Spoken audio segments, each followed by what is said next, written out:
Hi everyone. In the previous lecture, we discussed what is the cell shape and why did we choose hexagon as the cell shape for a design of a cellular system. In this lecture, our goal is to understand and estimate the carrier to interference ratio. Okay, so we'll see how does that have an impact on the cellular system design. Now, we also discussed in the beginning of the lecture and the previous lecture or the lecture before that is that we are going to take a region and divide it into cells, and we are going to group n such cells and call it as a cluster, and the entire region can be mapped into m such clusters. So total number of cells will be m into n. Okay, and we said that the capacity of a system will simply be equal to m times s. S is the total number of available channels. So this is an approximate measure for capacity of a system. Okay, how many users you can support in a region. So that's the capacitive using fixed number of frequency channels, S number of frequency channels. So our goal is to understand the idea of how a cluster looks like, what are the problems, how do we, when you're going to reuse the frequency, what are the challenges that we encounter. Now the common cluster shapes, so will be something like this. So here I've shown n equal to 7 clusters, a 7 cell cluster. Okay, it's a cluster comprising of 7 cells, and here we have n equal to 4 cell cluster. Okay, now we'll see how does an entire region look like when we populate them with clusters. So for example, so this in this region, if you see, you have roughly 6 clusters. Okay, 7 clusters totally. Okay, so a cluster, so all this is a cluster. So then you have one cluster here, one cluster here, one cluster here, here and here. So totally you have 7 such clusters here. Okay, all this 7 cells grouped together. I have picked an example of n equal to 7 because n equal to 7 was the cluster size which was used in AMPS, the first generation cellular systems. They used an n equal to 7 cluster. Okay, now why do we need this idea of cluster? Because we told that every 2 clusters, so for example this cluster and this cluster or any other cluster, they are going to use the same frequencies. Okay, so that's what we call frequency reuse. So for example, I have shown here the ones in the red here, they all use the same frequency channels. Okay, and to reach the center of any of the for example any of the channels where I'm going to reuse my frequency, you will have to trace the same steps on the UV axis. So for example, to reach this cell, I'll need to move 2 units along this axis and 1 unit along this axis. Okay, so for example, I'll consider this cell here. Let me use a different color. So for example, let me assume this cell here.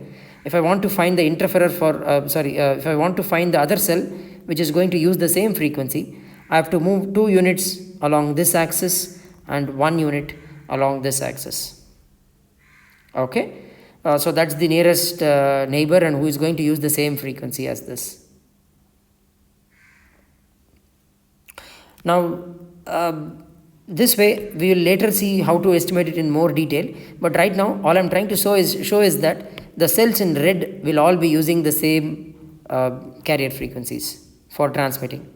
Okay, now because of which, for example, any mobile station, any mobile user present in this cell will receive interference from this cell and this cell, and so you'll receive at least the ones that shown here, you'll receive 6 interferers from the nearby cells which are going to use the same carrier frequency.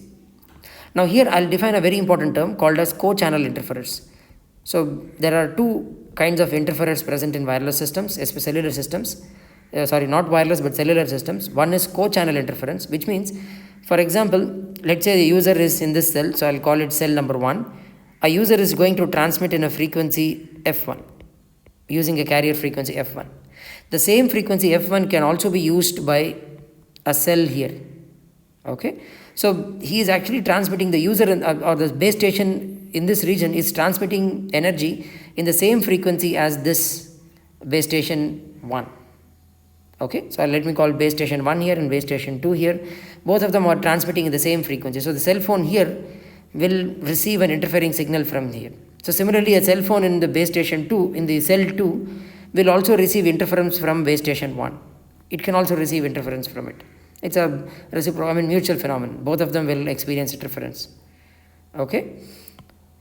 So now this interference, which will be emitted in the same frequency channel as the desired or the inputs or the frequency in which the current base station is transmitting to a cell phone, it's what we call as co-channel interference. It will be in the same channel. Now within a cell, for example, within a cell there are multiple, if you recall, in an FDMA FDD system, I'll have a band of frequencies and each user gets to access a channel. When he's trying to make a call, he gets to access a channel. Now this channel and this channel are called adjacent channels. So within a base station itself, for user 1 it will allot him this frequency channel, for user 2 it's going to allot him a different frequency channel, and user 3 a different frequency channel. So all these guys will be transmitting simultaneously. Base station will be transmitting simultaneously to all these users. So the signal which is present in base station U2 can interfere under certain conditions into U1. Okay, so that's called as adjacent channel interference. We don't really worry about adjacent channel interference at a system level, meaning when I'm designing the specs, when I'm deciding the transmit power and all that, adjacent channel immediately we don't worry about it, but when you're designing the circuits, we have to take very good care of adjacent channel interference. Okay, at this point I don't care about it because we assume that every mobile phone has what we call as a channel select filter, CSF, that will filter the unwanted adjacent channel interference completely, and it will only take the desired signal into your cell phone. Okay, so that's called as a channel select filter. So this channel select filter gives you that orthogonality. Because it's an orthogonal channel, we are saying that we can say that we don't really have to worry about adjacent channels as of now in the analysis here. Okay, at least in this course we will not be worrying about that. So in a course on an advanced course on a circuit design or a radio frequency circuit design, that will be an important spec as well. I mean a problem to worry about. So here, to distinguish, I am using the word called co-channel interference and adjacent channel interference. They are two different phenomenons, two different interfering phenomenons. Okay, what is of importance to us here is co-channel interference. Adjacent channel can happen within the cell itself due to the same base station itself. Adjacent channel interference can happen because of that, but a co-channel interference has to happen from a different base station. The interference has to come from a different base station altogether, which is geographically very far away from the desired base station. Now the goal is, if you want to find what is the power level that is reaching the other base station, our goal will be to find what is the distance between the two base stations. That's a very, very important thing. And to see if there is any relationship between the distance. Of course, let's assume the radius of the cell is fixed. You have fixed the radius of the cell. Now we are supposed to find, is there any relationship between the distance and the cluster size n.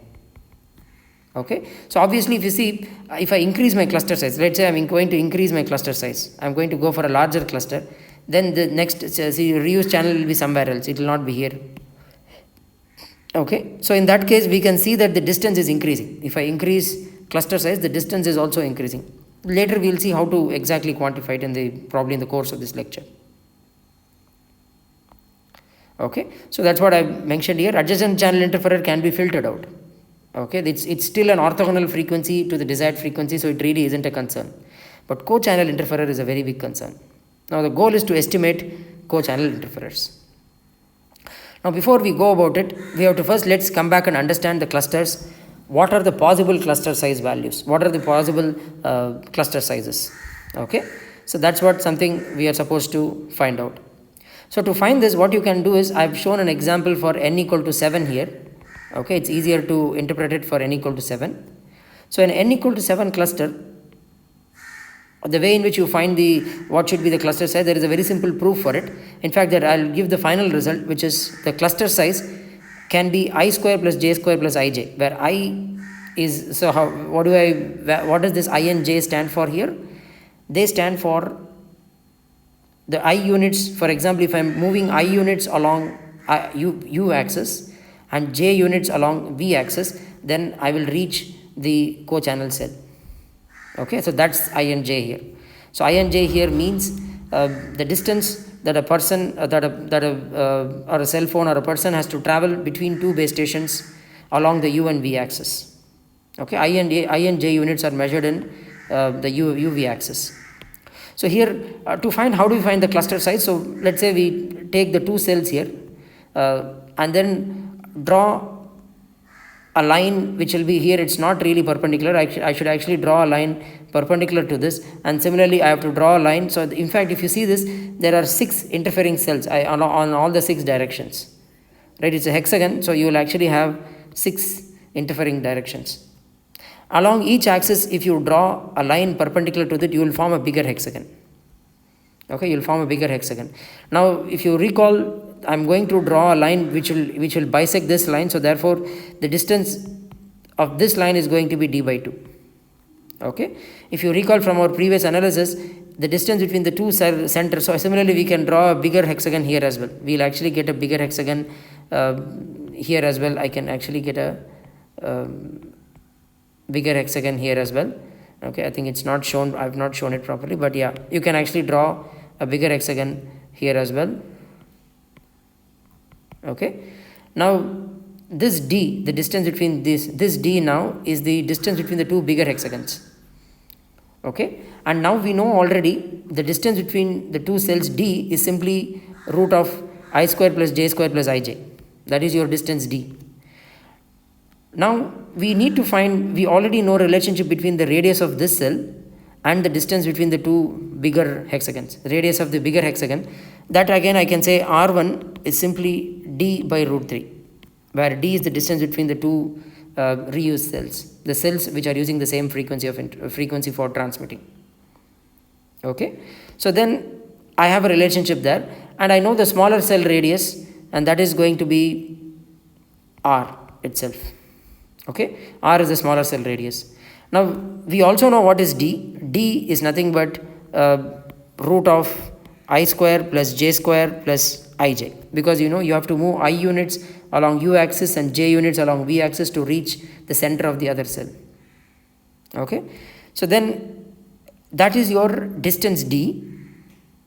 Okay, now we have to express the distance because again this distance is measured in units of the distance between two cell centers, and that will simply be, if I want to measure it in terms of cell radius, it will be into root 3r. Okay, so if you recall, I is the distance between the two cell centers, that is the distance between two cell centers, adjacent cell centers. This is the distance I'm talking about. That is root 3 times r, where r is the radius of the smaller cell.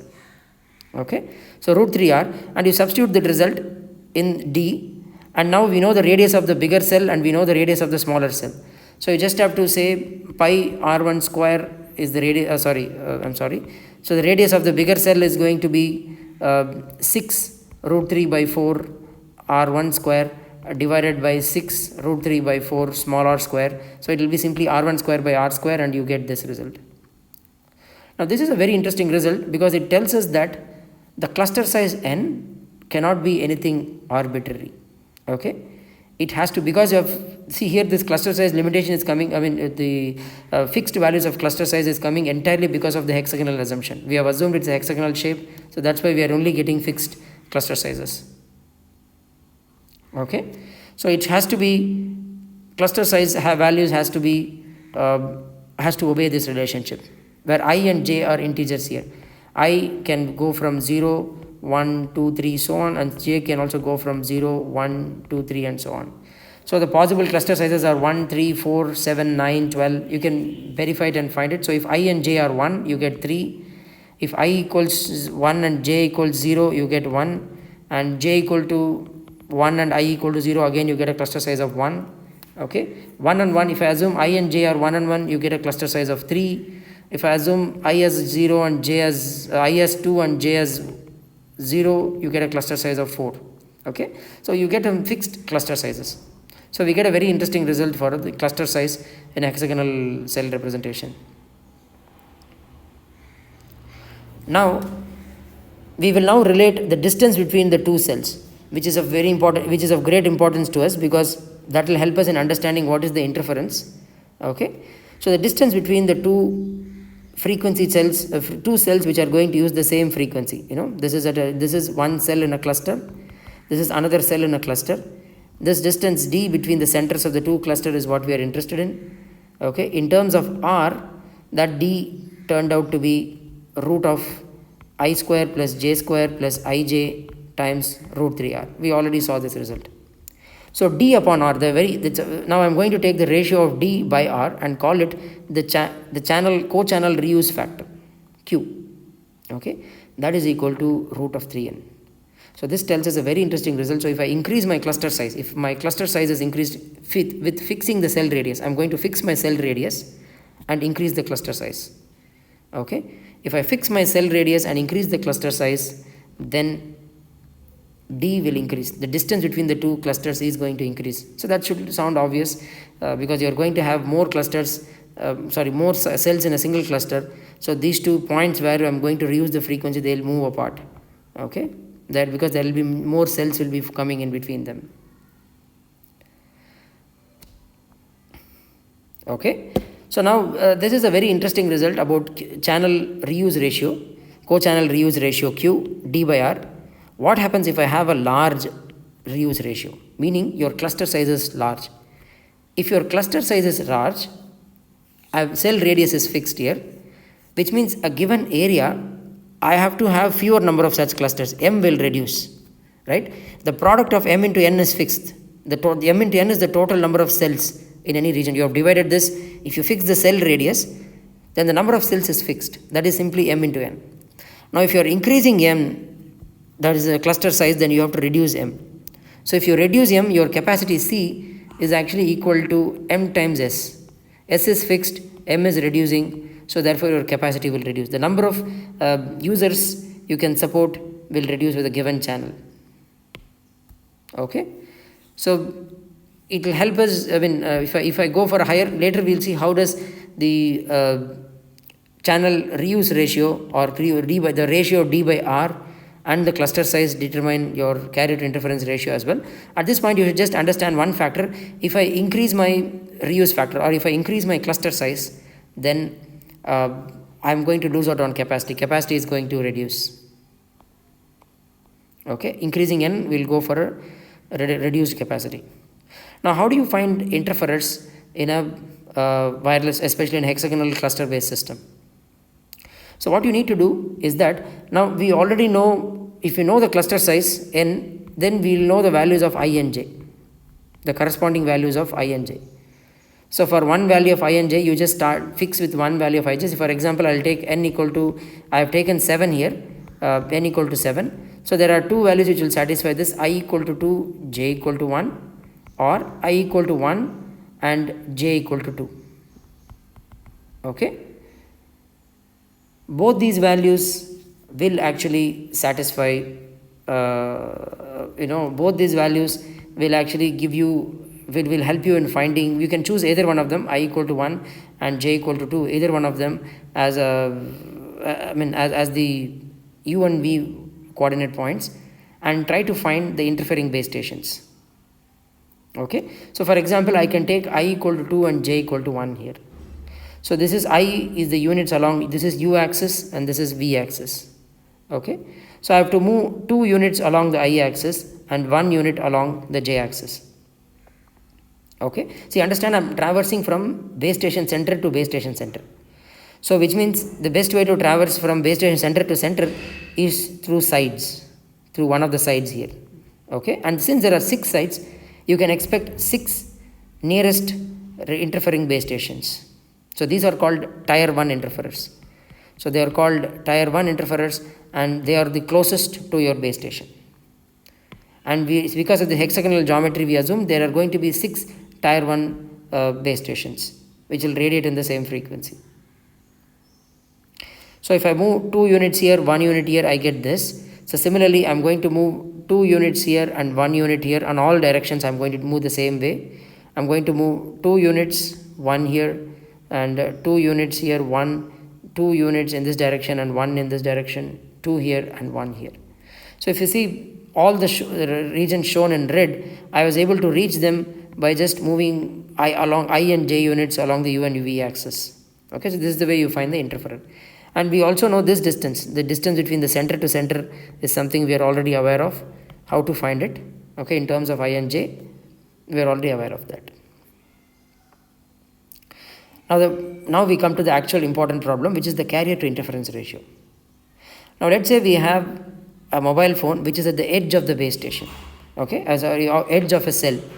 So it's almost at the edge of a cell, and normally your base station is now at the center. Now assuming this base station is an omnidirectional antenna base station, which means it will radiate equal power in all the directions, okay, it's going to, the base station here is going to directly radiate here to this. So in all this analysis, again, one of you had asked in the exam as well, why are we ignoring the height of the base station? So normally, let's say the mobile station is located here. So we are supposed to consider this distance as r, okay, but we are considering this distance as r. So that's because we ignore the height of the base station in relationship with the far field equations. R, as far as r is concerned, this really the height of the base station doesn't matter. See, ideally I should use r dash here, which is root of r square plus h square. So here we are always under the assumption that r is much greater than h. So the height of the base station doesn't matter. You can assume that the antenna is radiating on the ground in a circular or in an omnidirectional radiating pattern for a omnidirectional antenna. For a sectored antenna, it will have a sectored radiation pattern. Okay. So, but the power is same. So that's all I'm trying to say, and it will only depend upon r. So the height of the radiating base station doesn't matter right now. At least in our analysis, it doesn't matter. So now we know d is the distance between the two centers of the two base stations. That is d. Now r is the radius. See, this is where your cell phone is located right now, which is r units away, which is a distance r away from the center of the base station. Now we are supposed to find what is the interfering power and what is the actual signal power received. So I am going to assume both the base stations are transmitting with the same power, transmit power Pt. Then the power received by the mobile station is going to be Pt, that is the base station here, divided by r power n, where r is the n is the path loss exponent and r is the cell radius. Now this guy, however, for this base station, however, the radiating power is going to be Pt upon d power n. So there is some constant, I'll assume some constant alpha here is constant alpha. I'm just including all the constants in the factor alpha. So there is 2 lambda by 2 pi d and all that. So I'll 2 pi and all that. So I'll ignore that. I'll assume that it's a constant and alpha. Okay. So now this is your total received signal power by the signal or the base station or your mobile phone. Your mobile phone will receive this power. So this is your signal power and this is your interferer power. So signal power is also called carrier power. Okay. So we will also call it carrier power, because generally what happens is that the signal bandwidth is usually much smaller than the carrier frequency. Okay. So we can approximate the signal to an impulse whose amplitude will be equal to area under this graph. Okay, that's how you construct an impulse. You can study the definition of an impulse around Fc. So that's why we normally call it as carrier itself.